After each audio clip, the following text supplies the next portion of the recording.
Hey guys, make a video on CDIO. This one was amazing. This one was unbelievable, especially the second move. So I usually don't trade stocks under $1. So and also I'm on trade zero, so I can't. But even when I was on other brokers, I rarely traded penny stocks. But yeah, CDIO. I'll talk about it from the market open action. I'll just let you guys know. Um, some of the best longs are longs that fake weakness in the market open. They throw up a massive amount of bids, which you can actually see in the book map. If you go to book map at market open, you can actually see them stacking 30,000 shares and then 50. This is 50,000 shares on the bid. They'll throw up, they'll fake weakness. There's an empty order book to the upside. They'll throw up massive bids. They'll soak, and then initiate the squeeze, right? So, interesting stuff. I really like this little price action right here, actually. So if you remember, 0.85 was the after hours high day, right? So you get this big after hours high day swipe, right? Pushes another like 10%. It starts showing a lot of weakness. So you know shorts are going to be hitting this because it's an overextended penny runner, right? It just cleared out a major level, and every short is afraid of missing the fade. They're going to want to pile in, right? So you know when key levels get broken, shorts want to get in. Uh, and it sets a very nice, uh, what I would call a Momo long, where the momentum hasn't, it's not confirmed to have left the stock yet, right? So you get these little micro long patterns, which are usually good for like scalps, but in rare situations they can actually squeeze a lot. Um, it's hard to be, it's really hard to long something like this and hold for a 50% move, 60% move, which is what ended up happening. But classic Momo long, lower lows, lower highs, shorts are getting everything they want. It's like it broke the key level and it's just showing tons and tons and tons and tons of weakness. And usually what they do, they break it down. I love it when it comes down to the 1 minute 20 like this. And on Bookmap, you can actually see that on, oops, right here, this is the action. Here's the lower lows. Here's the lower lows. Here's the lower highs. And right before the initiation, they throw up 65,000 shares on the bid. That bid never gets touched, and they initiate the short squeeze into the uphold, right? So um, it's the same bid support. It's the same fake painted weakness. It's the same bid support, and it's the same initiation to the upside, right? Let's talk about the short. This was unbelievable. So I took a discretionary, and I wouldn't recommend this for most people unless you really know what you're doing. I took a discretionary starter at 1.57 up here on this candle after 1.65 high day was set in. The only reason I took that was because I liked that this up halted. It showed a fake failed breakout into another up halt, and I always like that. I always like when shorts try to get into, or because I almost never short out of up halts, right? I usually like to make a read, even if it's for 1 or 2 minutes. I like to make some type of read, and try to determine if I think the stock is reaching a top or not, right? But overall, I think trying to guess which up halt is going to be the top, um, is there's some people that can do it very well. It is a big risk, big reward type play, right? You always risk some stock uphalting 3, 4, 5, 6 times. Um, most of the time you'll win, but the times you could lose a lot. You could lose hundreds of percent if that's the way you trade, or if you're not very disciplined. Um, but I did like how it did a little fake failed breakout into another squeeze. So I like my thesis is, it's shorts got into early here, and this is the real short, right? But it's not really enough for me to put on a lot of size. Like the idea was, as I would short in the 150s, and then I would have a backside structure to add into, right? So um, we get a big pullback, not adding anywhere down here, and the first ad I had was I saw them soaking in the 5 minute 9, 1 minute 50, volume's getting really low, and you get big initiation and big volume come in, right? And then I see the pullback, and I see this push, this was a 125 level. It pushed above 125, and somebody put 75,000 shares on the ask at 1.27. I saw that. I was like, you know what?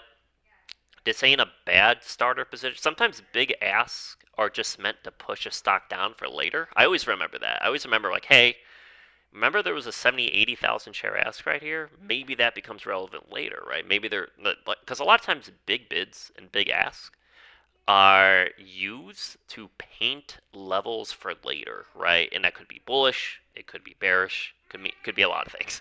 It depends on the chart, depends on the liquidity, what types of moves the stock has made, your thesis, it depends on and all those things. So I was like, all right, let me just add into 125. So I had like a 140s, low 140s average, and I was like, all right, that's not bad, but let me see if this 127 ever gets, because you kind of have all these.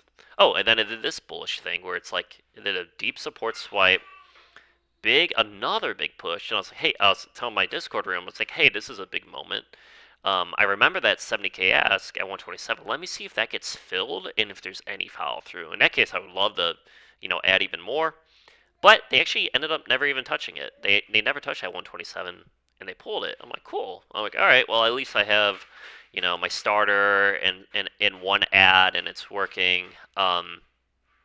Just took one partial, but I was really thinking about this from a, uh, you know, bigger picture type trade, where I was really thinking of this from a, 50%, 60% swing short type play, not really just you know, scalping 15, 20% moves. I was like, uh, uh, I really thought this would be like AXLA or LHDX or TTOO, something where um, there's big fade potential once the Momo's gone. So I'm like, all right, let me put an alert at this 127 level and let's see what happens. So we get a bid prop. So here's what I have. So deep support, start getting a bid prop, right? Because now this is pulled back 45% from highs, right? So usually there's some type of um, strong move on the backside because when there's a lot of liquidity in a stock. One thing you have to realize, like when something is this extended, trading hundreds of millions of shares, trading 2 million shares per minute, like when there's that much liquidity in a stock, it very, very rarely just goes straight down, right? In fact, a lot of straight down price action gets targeted later, right? You get straight down, lower highs get targeted, and then it pulls and fades, right? That's classic, and that's kind of what my thesis was. I was like, let me just put an alert at 127. I actually thought you had this big aggressive candle right here. I actually thought this candle actually added a little bit more, pretty much added my covers that I did in the 117s right here. And I'm like, all right, that's not a bad little ad. This is kind of a bid prop. This is a ridiculous green candle. Retail might be chasing this next move. Let me just put on some on this little push. Once this little push didn't go, I was like, let me just pawn some there. And then it kind of started flagging. We started getting another flag, and I pointed this out in my room. I was like, hey, this is kind of flagging it. They're holding VWAP. It's kind of flagging again, and I thought, well, I still have that 127 level in mind, but maybe they're just going to hold VWAP, do some type of fake bull push, and then pull it back under. That's really what I was thinking was happening. But we almost got that. Here's like the downtrend break. And here's like the second push, and the second push failed. I'm like, oh man, this is just gonna roll over and die. Um, and then it just kept going. It just soaked and kept going. I was like, okay, maybe they're just gonna go for that 127 level. That's really the level I wanted to add into, anyways. Um, and I actually added on in the 130s on this candle because I'm like, all right, this gives me enough space. Um, I liked, just having a good average near. I added at 132s um, on this push, and I actually added even a little more. This is kind of like your second retail push here. Here's your first. Here's a clear out of the 127 level. Here's your pullback, and here's another big push. I was like, all right, if this big push starts to stall, I'll add even more. So I had like a 133 average on this, and I'm like, all right, cool, man. They did a parabolic into a backside clear out, and then we got a dump, fake so big massive soak that ended up rolling over, and I'm like, oh man, this thing's gonna go straight down for sure. This is super bearish. Like everything about this is just, in my mind, I'm like, everything's adding up on this ticker, dude. Like the backside clear out, the parabolic of the level from yesterday, the long trap, you know, bullshit action, like these candles that don't go anywhere, um, and stuff like that, and yeah, man, we got this reclaim, and I was watching this. I was like, are they really just gonna squeeze this straight? And I put my risk up near in the 140s. I was like, all right, I'll just put my risk in the 140s. I have a lot more size than I did going into this trade initially. Um, let me just keep it a little tight, not risk too much. And then I saw this pullback. And what's funny, it's like whenever I see big aggressive moves like this, I never think these are gonna go. I never think 600 million higher lows is gonna squeeze straight up. I never think that. And most of the time, what happens is, as you see, they break the trend line. So here's the trend line, right? They break the trend line, and then what's scary is if they break the trend line and then it goes back up again. That's scary, right? This is because this should be really bearish, right? This is like some. I was just hoping this was like a BS pop, you know, shake off some shorts who might be chasing this action and then pull it. No, dude. What happened was, um, it came back up. It flagged. It did a real flag, and then I got shaken out in the 140s on this push, and I'm like, dude. I was like, unbelievable, unbelievable how strong this was. And then that price action was just so grind. There was so much support on the bid on this thing. I was like, man, I got squeezed on my backside short, and then it went into just grind city into a uphold high day clear out. And I was like, I cannot believe that just happened, man. This penny stock up 1,000%. That did a 130% short squeeze at market open, just reclaimed the entire move. That blew my mind. Like it's incredibly uncommon would be a good way to put it. Like I really almost can't even think of too many charts without going back to like 2021 where like this type of move happened. But yeah, so it took some L's on this. I was really hoping to size in big and get a 50% fade out of this. And then I ended up actually shorting, and this is very similar to PXMD, where we had a high day clear out and a deep instant pullback. Uh, Whenever I see deep pullbacks like this, um, and keep in mind at this point, I'm like, okay, this stock is getting pretty extended. Like, uh, I know deep pullbacks from high day can be really strong, but in this context, I was thinking they might abuse the backside and then pull it, right? So it's like when you get deep pullbacks like this, again, the order book up here is very, very thin, right? When you get lots and lots of down only, you can almost think of it as like resetting the chart. It almost resets the chart in the right context, but on a strong ticker like this, crazy MDR, making insane parabolic moves, with tons and tons of volume, consistent volume, um, what they'll often do, they'll get a bunch of shorts to chase, and then they'll squeeze them on the backside, right? And this ends up becoming a much better short, right? You never like this type of market teaches you not to chase. If you were reading the high day clear out and you were in the 160s up here, that's great.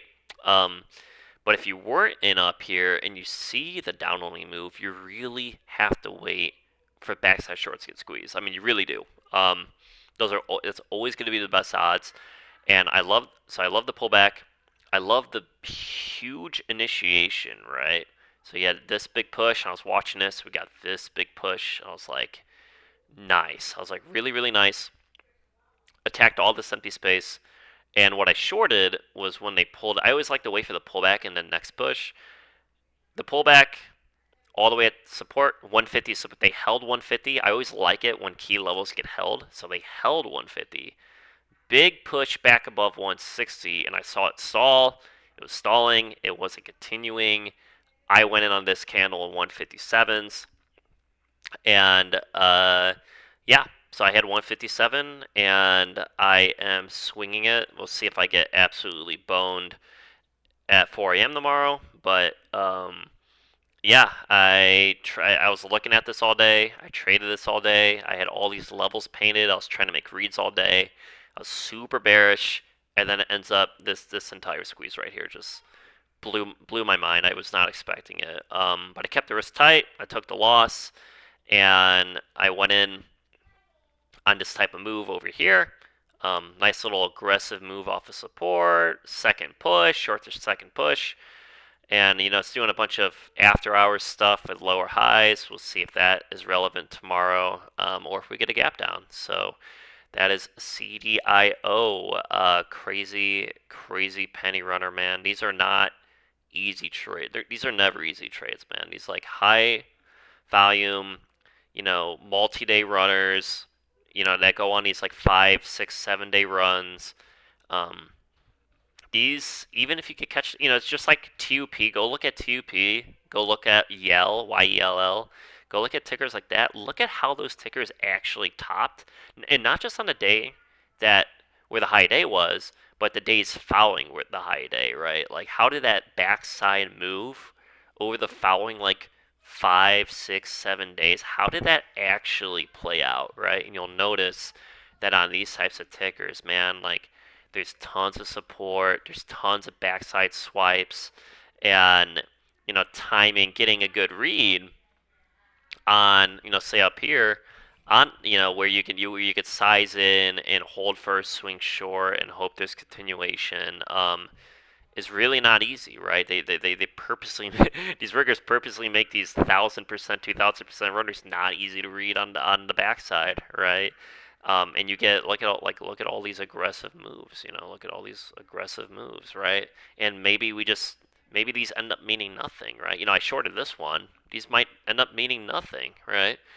And yeah, there's support going into tomorrow, but what's going to happen tomorrow? What's going to happen in the pre-market tomorrow, right? What happens if it just hovers around 1.4s and the volume isn't there? Then you start getting a fade, right? And it opens down here in the 1.2s, right? And maybe that's the red day.